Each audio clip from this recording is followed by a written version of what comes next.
Boa noite aos irmãos que estão na igreja. Boa noite aos irmãos que estão nos acompanhando aí na live. E nós temos que agradecer a Deus, né?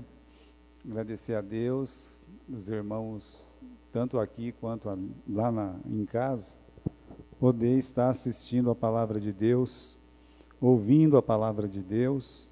Nós vamos continuar em nosso estudo, a nossa série Reconstruir. Esse é o nome da nossa série, às quartas-feiras. E hoje, o tema de hoje é Sorria.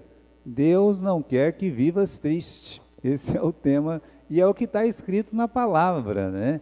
Esse tema foi tirado do nosso texto hoje. Reconstrução produz alegria. Nós vamos aqui no livro de Neemias, no capítulo 8, e nós vamos ler alguns versículos, Neemias, capítulo 8 e versículo 8. Nós estudamos até o versículo 7 na semana passada, mas hoje nós vamos continuar, tá? No versículo 8 até o versículo 12. E leram o livro na lei de Deus, e declarando e explicando o sentido, faziam que lendo se entendesse. E Neemias, que era o tirsata, e o sacerdote Esdras, o escriba, e os levitas que ensinavam ao povo, disseram a todo o povo: este dia é consagrado ao Senhor, pelo que não choreis, nem vos lamenteis, porque todo o povo chorava, ouvindo as palavras da lei. Disse-lhe mais: ide, comei gorduras, bebei doçuras, enviai porções aos que não têm nada preparado para si, porque esse dia é consagrado ao Senhor. Portanto, não vos entristeçais, porque a alegria do Senhor é a vossa força. E os levitas fizeram calar o povo, dizendo: calai-vos, porque este dia é santo, por isso não vos entristeçais.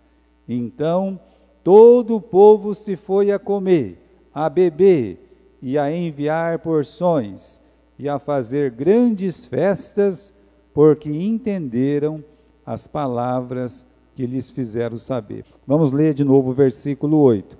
Leram o livro, que é a lei de Deus, tá? E, declarando e explicando o sentido, faziam que lendo se entendesse. Está aqui a tarefa do pregador. Qual é a tarefa do pregador? Do pastor, principalmente, não é? A tarefa está descrita aqui. Primeiro, como eu disse, ele vai abrir a Bíblia, tá bom? E aí você vai ver no versículo 8, né? Eles leram o livro na lei de Deus. A palavra de Deus é a ferramenta a ser usada em todos os púlpitos cristãos. Agora, ela não pode estar lá de enfeite. Há igrejas que têm uma Bíblia enorme, eles têm uma Bíblia de púlpito. A igreja compra uma Bíblia de púlpito, é coisa grande, é enorme, mas nunca se abre. O pastor vai lá, às vezes ele não fala da Bíblia. Então, fale a Bíblia, da Bíblia, a palavra de Deus. Eles leram na Bíblia, né? Outra coisa, vai ler publicamente, mas fazendo com que todas as pessoas entendessem. Então esse é o trabalho do pastor. Primeiro, ele tem que ler a Bíblia. Segundo, ele tem que fazer por onde? Ou pedindo a ajuda de Deus, suplicando a ajuda de Deus. E também, meus irmãos, é preciso que ele estude a palavra, que ele possa, assim como qualquer funcionário de uma empresa ou qualquer profissional se aperfeiçoa no seu trabalho, o pastor, ele tem a ferramenta dele, que é a Bíblia, e ele tem que aprender a usar essa ferramenta. Ele precisa disso, não é? Então aqui nesse capítulo 8, versículo 8, veja que bonito aqui no final do versículo 8. Quando ele estava pregando, a Bíblia diz, explicando o sentido. Você lê e você vai explicando. Explica aquilo que você leu, para quê? Final do versículo 8, para que lendo se entendesse. Quando a pessoa lia, tinha que entender, correto? Agora, essa é a nossa tarefa. Você também tem essa tarefa de ler a Bíblia e fazer com que as pessoas entendam a palavra de Deus. Se você olhar o versículo 7, parece que eles separaram em grupo aí. Você pode ler isso aqui, no final do versículo 7. Os levitas ensinaram o povo na lei e cada um estava no seu lugar. Então aqui os levitas, está no plural, quer dizer que aquela grande multidão, quando Esdras estava ensinando publicamente, talvez ela foi fragmentada, ela foi pulverizada ali, e os levitas, cada um pegou um grupo de pessoas, e eles ensinavam a palavra de Deus. Eu vejo aqui o ensino da escola dominical. Eu vejo o ensino da escola dominical, porque provavelmente, olha, talvez as mulheres ficaram do lado, os homens do outro, as crianças mais para lá, ou grupos por faixa etária, não sabemos. Mas uma coisa nós sabemos, que os levitas, eles pegaram as pessoas, para eles ter falado e serem muitos levitas, então provavelmente tinha muitos grupos. E isso é muito importante. Pequenos grupos dentro da igreja é importante. Por isso a escola bíblica dominical é tão importante. A gente pode não dar valor, tem igreja que já matou as escolas bíblicas há muito tempo, pode até substituir por um pequeno grupo moderno, mas que grupo moderno é esse de uma igreja que não usa a palavra de Deus? Eu fico triste, né, porque muitas igrejas têm substituído os estudos da palavra por estudos de apostilas.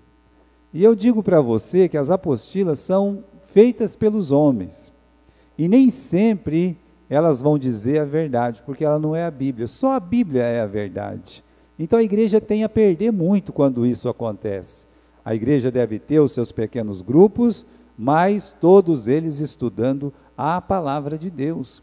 A melhor forma de você estudar a palavra de Deus é começar um livro e estudar esse livro capítulo por capítulo, versículo por versículo.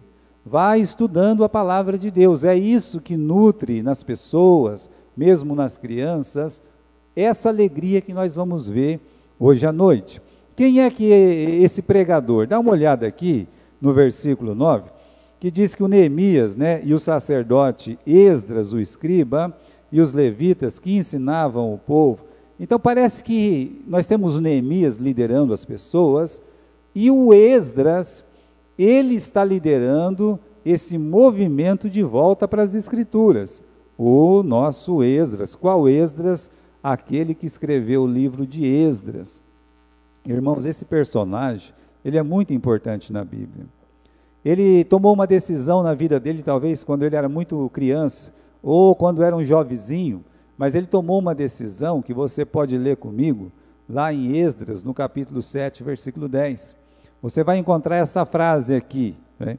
Livro de Esdras, capítulo 7 e versículo 10. É só você voltar um pouco, porque o livro de Esdras está antes de Neemias.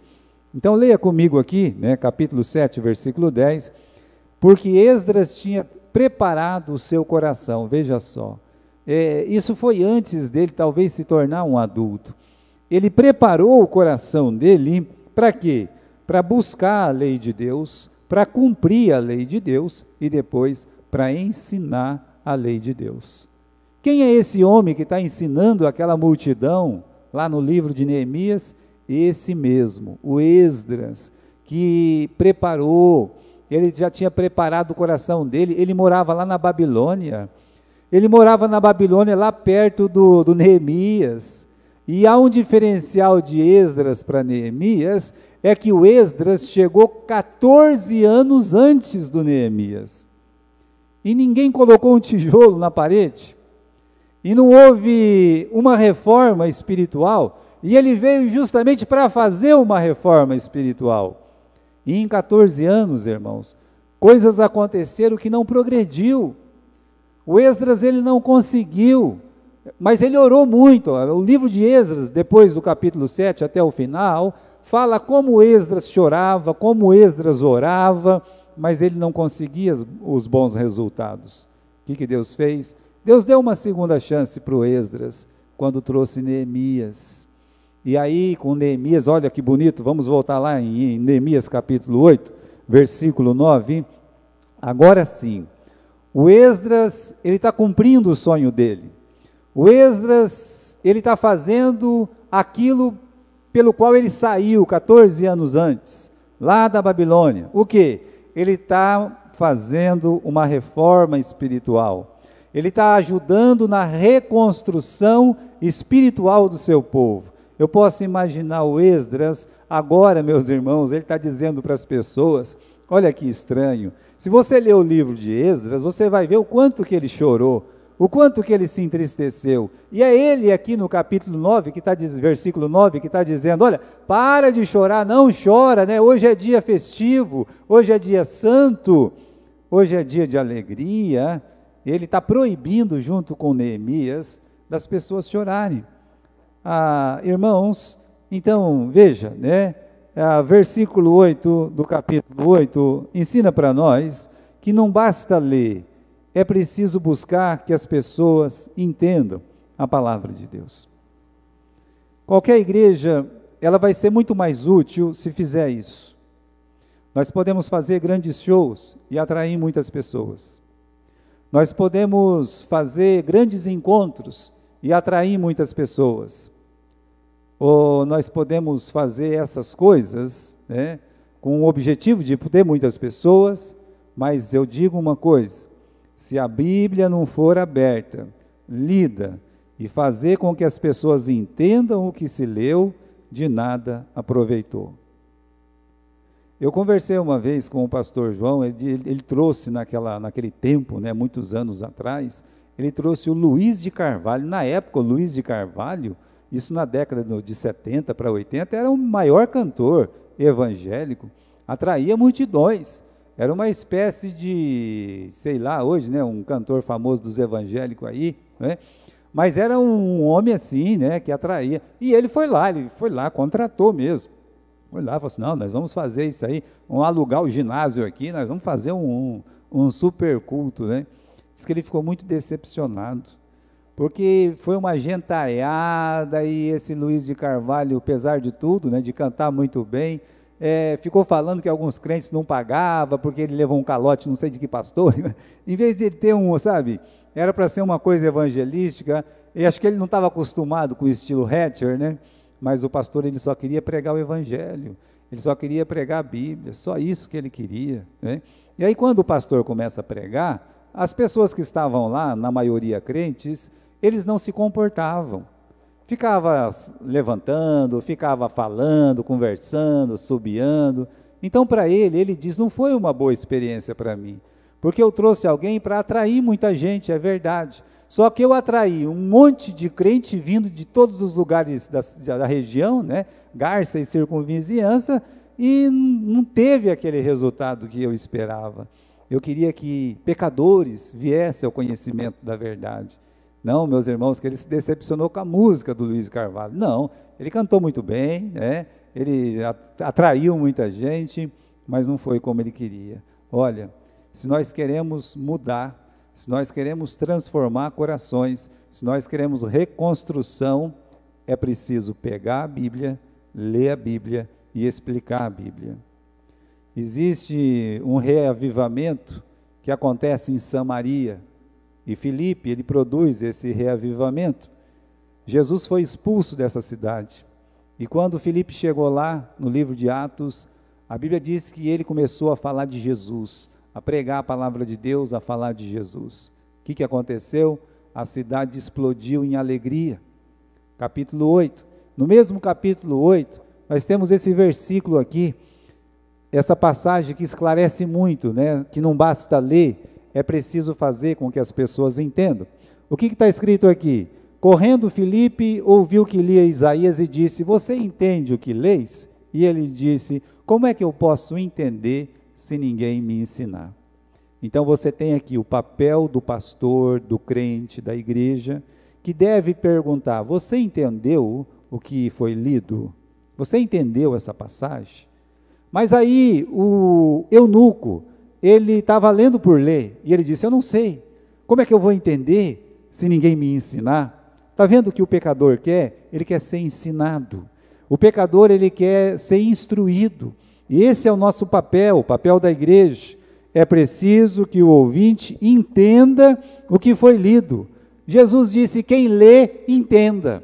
Essa é uma coisa, meus irmãos, que Jesus Cristo fazia questão. O quê? Que as pessoas entendessem a sua mensagem. Algumas coisas secretas ele separou para a igreja, mas a maioria das parábolas de Jesus não eram mensagens secretas, eram mensagens abertas. Lembra do bom samaritano? Até aquele incrédulo fariseu entendeu claramente. Por quê? Porque Jesus, ele falava de um jeito que as pessoas entendiam. Então aqui, o pastor ou o professor da Bíblia na escola dominical, ou a professora da Bíblia na escola dominical com as suas crianças, precisa esmerar-se, né? A mensagem tem que ser mais clara possível. Tem que ser claro. Aquele que ouve tem que entender, porque senão, diz Paulo para os coríntios, como é que eles vão falar o quê? Aquela palavrinha mágica? O amém. Como é que vai falar o assim seja? Como é que vai falar eu creio? Como é que vai falar isso me tocou? Se ele não entendeu o que foi dito. Então esse texto aqui deve reger todo o púlpito cristão, capítulo 8 e versículo 8 do livro de Neemias. Então, só para lembrar, uma boa mensagem tem que ter 3 coisas, né? Ela precisa ser justa no sentido de fiel às Escrituras, verdadeira. Ela tem que ser clara. As pessoas têm que entender, tá? Clara, possível de entendimento. Às vezes uma pessoa vai chegar, vai falar difícil, palavras difíceis para as pessoas não entender. Toda vez que você falar uma palavra difícil no púlpito, imediatamente você tem que explicar ela, porque tem gente que não entende. Eu mesmo, dependendo da pessoa que estiver pregando, não entendo. Vai falar uma mensagem técnica, né? Não existe isso, tem que ser claro. E ensinada com amor, habilidade na hora de pregar. Nós devemos fazer, como disse lá, acho que é o Marcos de Oliveira, né, que fala que as palavras devem ser postas como agulhas de acupuntura e não como espada. É assim que a palavra de Deus nos mostra também no livro de Provérbios. Agora, uma coisa importante, irmãos, nunca perca tempo com coisas polêmicas, não use o púlpito para isso. Ao menos que surja no seio da igreja, aí pode ser, né? Se surgir, é recomendável que o pregador não levante questões se ninguém trouxe. Às vezes acontece de surgir na igreja polêmicas. Vem uma pessoa aqui que quer ensinar sobre os 5 pontos do calvinismo. Não é uma coisa a ser ensinada. Você ensine a Bíblia, não fique falando o nome de Calvino, não fique falando o nome de Armínio. As pessoas nem sabem o que é isso. Mas você pode ensinar para eles a eleição de Deus, a predestinação de Deus, sem colocar eles em polêmica, sem colocar em confusão. Vem um sabatista aí, calma lá, isso é um problema, né? Se levantar esse assunto na igreja, o pastor tem que falar, tem que pregar o livro de Gálatas, tem que ser firme, correto? Mas ele ficar levantando essas questões não é bom, não vai, né? Jesus não perdia o tempo debatendo essas coisas, não. Mas ele falou lá para a samaritana. Ele falou porque a samaritana trouxe esse assunto. Vocês falam que é lá e nós falamos que é aqui. Aí Jesus respondeu. Mas Jesus não era de procurar polêmica. Ele não usava o púlpito para isso, tá? Questões polêmicas enfadam tanto o pregador quanto os ouvintes. Você já viu um instrumento de uma nota só?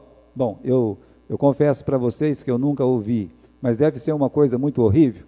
Já pensou? Instrumento de uma nota só? Não, mas os instrumentos têm que ter as notas. Já pensou? Já pensou o Tahara com um instrumento de uma nota só? Não é? O Fabiano, ou aqui, a Lara? Não existe. Pois é. O púlpito não deve servir para polêmica, ficar batendo sempre na mesma tecla que enjoa todo mundo. Olha aqui o que Paulo diz para Timóteo. Rejeita questões tolas e absurdas, sabendo que geram contendas. Está até colocado em amarelo aqui, olha, né? Sabendo que geram contendas, só vai dar confusão. Então, quando você for usar o púlpito da igreja, eu peço uma coisa para você: respeite a doutrina da sua igreja. É uma forma de você amar a sua igreja. Porque quando a doutrina não é respeitada, aí o pastor tem que ficar gastando tempo para arrumar aquilo que foi destruído. Então, olha, rejeita questões tolas, absurdas, sabendo que geram contendas. Ao servo do Senhor não convém contender, mas ser brando com todos, apto para ensinar e paciente. Você tem lá mansidão, ensine as coisas simples, com mansidão, com paciência, eles vão aprender. Mas não levante polêmicas. Sempre que levantar polêmica, olha a palavra aqui, vai gerar contendas. Vamos voltar para o livro de Neemias, capítulo 8. A resposta no ensino, ou do ensino da palavra de Deus. Qual foi a resposta? Lágrimas. O quê? Lágrimas. Eles começaram a ensinar a Bíblia e o povo começou a chorar. Veja o versículo 9. Eles, no meio do versículo, está dizendo assim, né? Este dia é consagrado ao Senhor vosso Deus, pelo que não lamenteis e nem choreis, porque todo o povo chorava ouvindo as palavras de Deus. Você lê essa frase final, é muito linda essa frase final. Todo o povo chorava ouvindo a palavra de Deus. Essa foi a resposta do povo. Então, imagine que eles estão há 6 horas ouvindo a palavra de Deus. 6 horas ininterruptas ouvindo a palavra de Deus. E o que aconteceu? O que aconteceu é que teve um mar de lágrimas naquele lugar. Milhares de pessoas estavam reunidas. O Espírito Santo passa a tocar naqueles corações. E é assim que o Espírito Santo trabalha. O Espírito Santo trabalha quando a palavra de Deus está sendo ensinada. É aí que o Espírito Santo produz coisas maravilhosas nos nossos corações, que traz a transformação que precisa, que edifica aquele que está começando, ou que está no meio da sua jornada. Então essa foi a resposta. Deus trabalha através da palavra. Eles estavam errados, muitos anos errados. Agora, eles vê pela Bíblia que eles estão errados e eles se arrependem. Arrepende-se e choram, como está aí, não é? E, irmãos, eu falo assim, mas só de ler a Bíblia já causa esse quebrantamento? Não, infelizmente não. Mas, naquele que o Espírito Santo toca, sim. O que está acontecendo aqui? Está todo mundo chorando. Todas as pessoas foram tocadas pelo Espírito Santo. Mas se você estivesse na beira daquele rio lá, que a Lídia ouviu a palavra, o apóstolo Paulo fez uma boa mensagem. Ele estava junto com o Silas e o Timóteo. E quando ele pregou, o que aconteceu? Somente Lídia abriu o coração. A palavra de Deus é clara ali. Diz que quando Paulo estava pregando, a Lídia teve o coração tocado. A palavra de Deus tocou no coração dela e constrangeu o seu espírito. Mas as outras mulheres não foram constrangidas. Caim é uma das primeiras pessoas que ouvem a voz de Deus. Depois de Adão, ele é o próximo a ouvir pessoalmente a voz de Deus. E Deus fala com Caim: Caim, cadê o seu irmão? Eu não sei onde está meu irmão, não sou guardador do meu irmão, né? Ô Caim, né? Por que seu semblante está desse jeito aí e tal? Olha, ele não quis ouvir a repreensão de Deus. Olha, está aí, o pecado jaz à porta, você deve dominar sobre o seu pecado. Rebeldemente ele não ouviu, ele não quis se quebrantar. Então a palavra de Deus, meus irmãos, quando o Espírito Santo age, ela vai produzir esse quebrantamento. Então vamos continuar. A palavra de Deus abre nossos olhos. Eu pergunto, por que eles estão chorando? Bom, só tem um motivo: pela vida passada deles, pelo que eles estavam fazendo até ali. Vocês lembram? Esdras fazia 14 anos que estava. E o que aconteceu? Ninguém escutava o Esdras. Mas será que o Esdras não pregou? Pregou. E até eles choraram bastante um dia junto com Esdras, mas não mudaram nada. As coisas continuavam do mesmo jeito.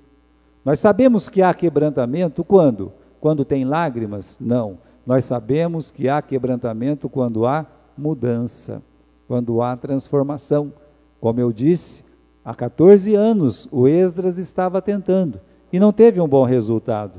Então a Bíblia lida nos leva a ver quem nós somos. Como assim? Paulo diz que quando ele estava lendo a Bíblia, que pela lei vinha o conhecimento do pecado. O bem que eu queria fazer eu não fazia, o mal que eu não queria eu fazia. Ele chega no final do capítulo 7 com aquela frase bem conhecida nossa: miserável homem que sou, quem pode me livrar do corpo dessa morte?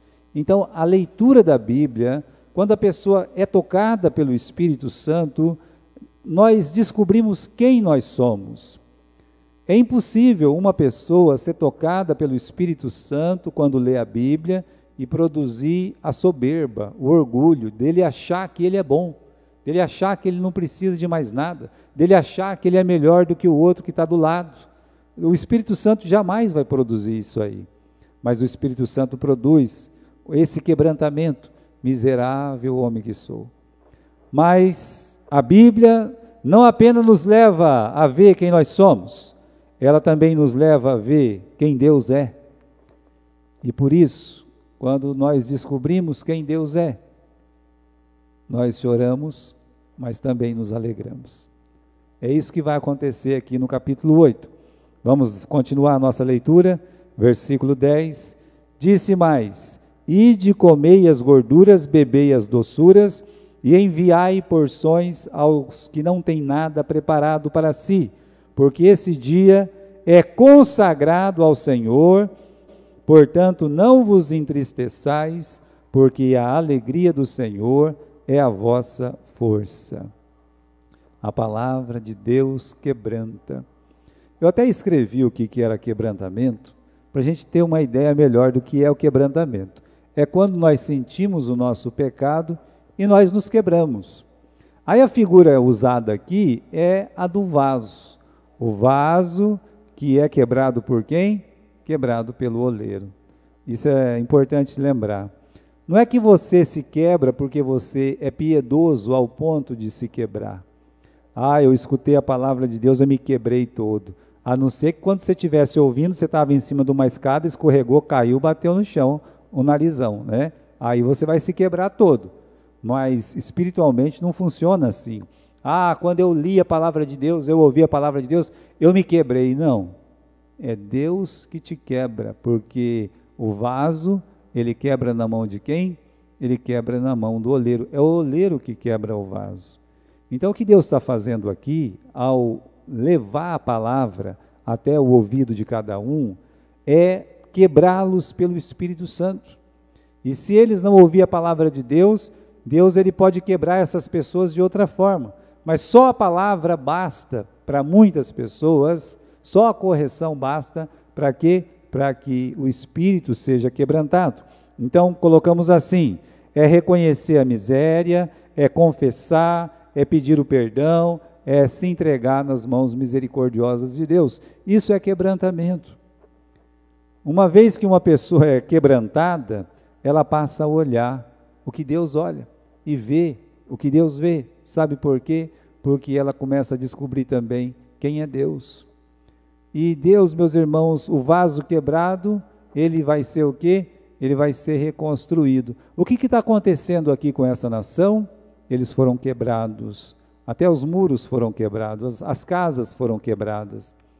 Muitos anos depois, mais de 100 anos, eles estão aqui, na frente de um púlpito, e eles ouviram o motivo que eles foram quebrados. Deus tocou no coração deles, e eles choram de arrependimento. Eles sabem que precisam mudar, que a vida tem que ser transformada, que não pode mais continuar daquele jeito. Isso é quebrantamento. Eles estão chorando na presença de Deus, chorando e lamentando a miséria deles. E tem uma outra coisa, irmãos, que é muito importante: o quebrantamento abre a porta da alegria. Olha o que está acontecendo aqui. No versículo 10 que nós lemos, foi pedido que eles comessem gordura, bebessem doçura e desse presente uns para os outros. Por quê? Final do versículo 10. A alegria do Senhor é a vossa força. Vamos relembrar? O povo está chorando. É o que está acontecendo no versículo 8, no versículo 9. O povo está chorando. E aí eles dizem, pare de chorar. Versículo 11, está lá escrito, né? Calai-vos. Ou no versículo 9, lá no meio, não choreis. É isso que Neemias, é isso que Esdras e os levitas estão dizendo. Pare de chorar. Não adianta só ficar chorando. Bem, se eu conheço o meu pecado, eu só fico chorando, chorando, chorando, então isso se chama depressão, isso não chama quebrantamento. Só chorar não é suficiente. Se chorar fosse suficiente, o Esaú, ele teria, meus irmãos, alcançado o lugar de misericórdia. Mas ele não alcançou o lugar de misericórdia. Por quê? Ele chorou. A Bíblia diz que ele chorou muito. É porque ele rejeitou a bênção lá atrás. Não é porque ele rejeitou a bênção lá atrás. Também por isso. É porque ele, na primeira oportunidade que teve, ele saiu da terra prometida. A bênção do Pai é para que eles ficassem na terra prometida.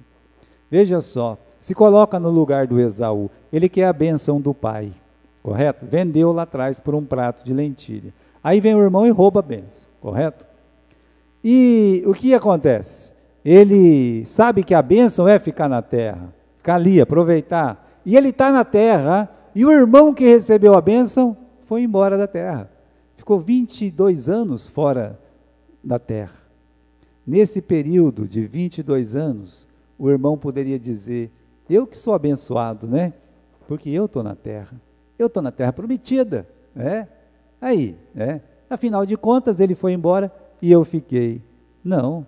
Aí você começa a ler o capítulo 36 de Gênesis, você descobre que ele arruma as malinhas dele e vai embora.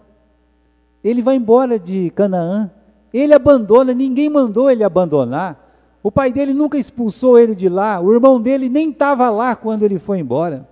Ou seja, não encontra lugar de arrependimento, porque ele nunca se arrependeu. Aquelas lágrimas foram lágrimas de crocodilo, como a de Judas. Lágrimas que levam a pessoa aonde? Leva a pessoa a se enforcar. Então não adianta só chorar. Aqui eles estão chorando, e o que o Neemias, o que o Esdras, o que os levitas fazem? Pare de chorar. É o nosso tema, né, Felipe? Sorria, né? Deus não quer que vivas triste, não, sorria. É isso que Neemias, que Esdras está dizendo aí. Então, irmãos, quando o quebrantamento verdadeiro produz alegria. Agora, tem um detalhe. No final do versículo 10, nós somos confrontados aqui com uma realidade um pouco diferente daquela que muitos crentes vivem. Qual é? A alegria de Deus é a vossa força ou a nossa força.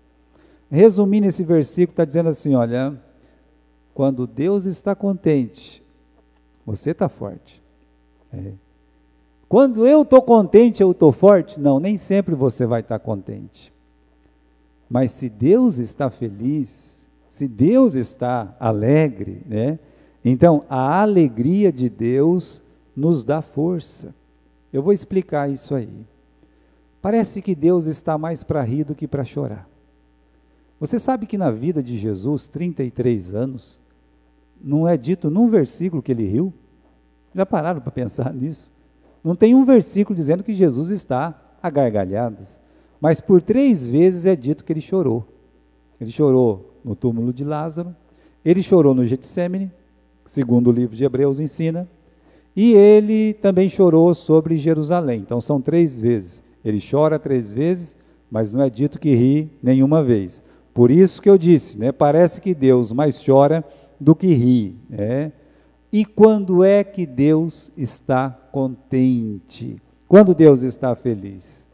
Bem, quando você vai para Atos capítulo 15, nós temos lá Lucas capítulo 15, as 3 parábolas de arrependimento.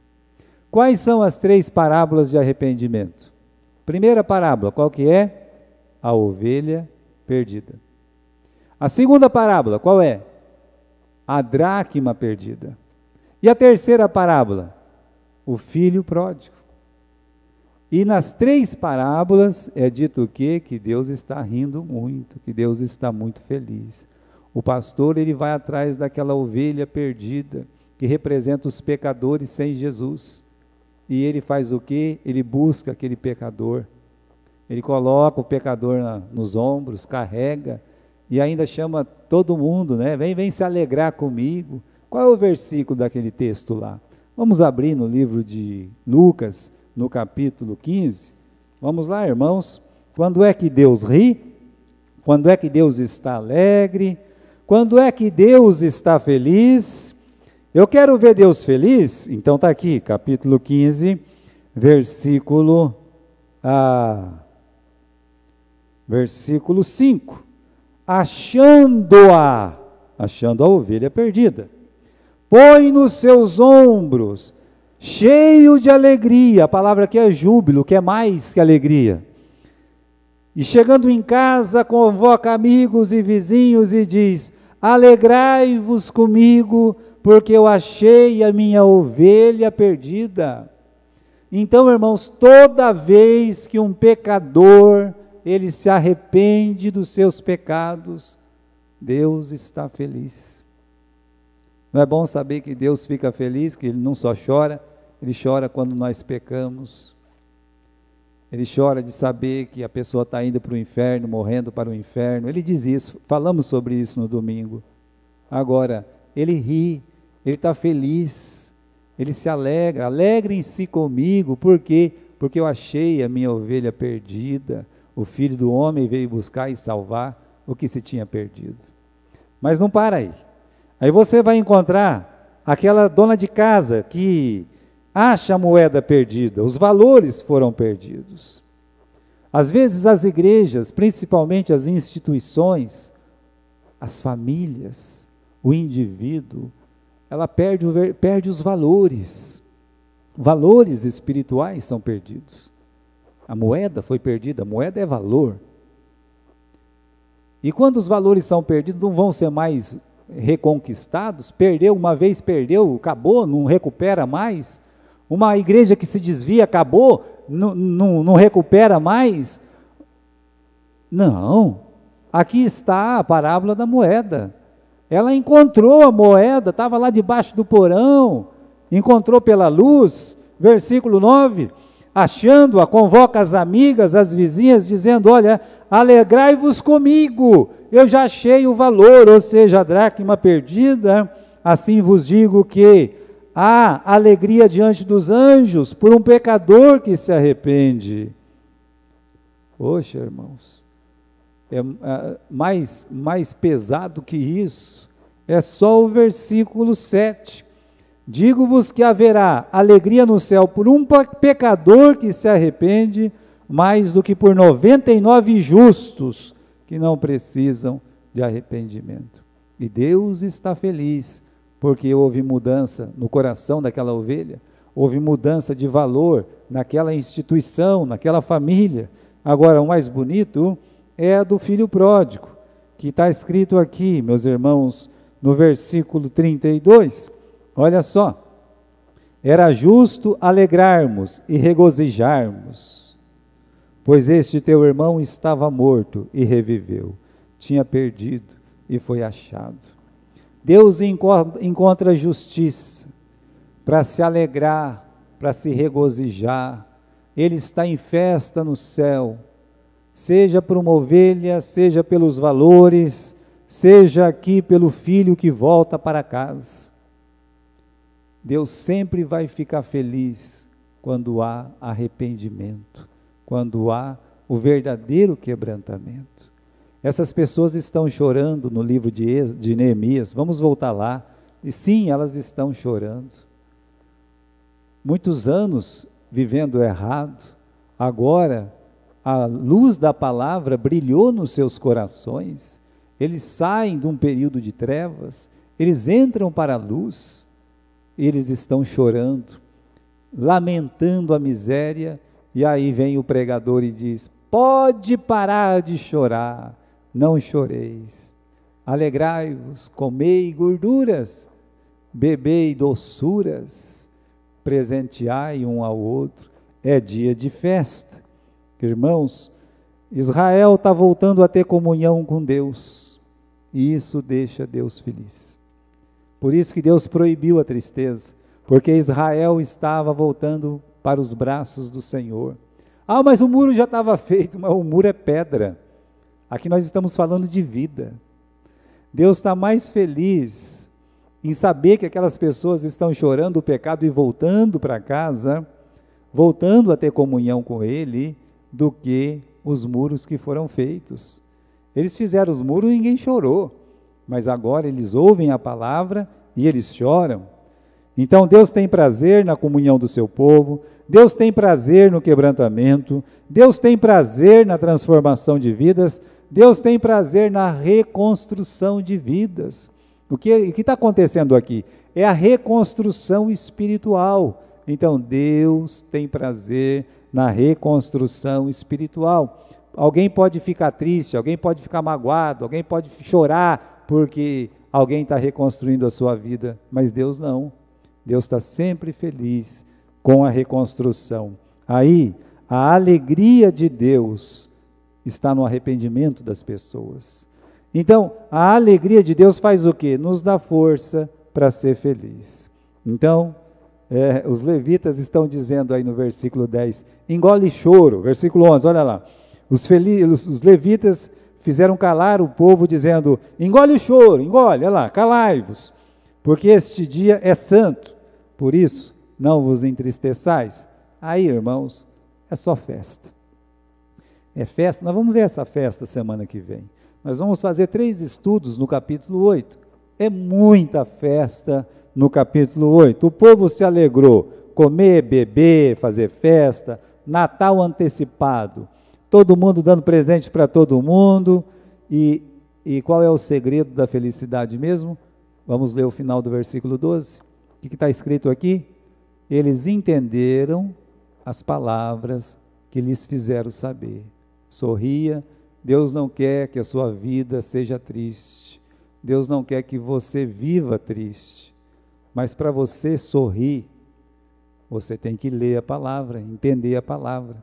É a palavra de Deus que quebranta o nosso espírito, produz alegria em Deus, e a alegria de Deus vai refletir em nós, para que cada um de nós tenha alegria. Então, irmãos, o crente tem que estar a sorrir mesmo. Por quê? Porque grandes coisas Deus tem feito por nós. Amém?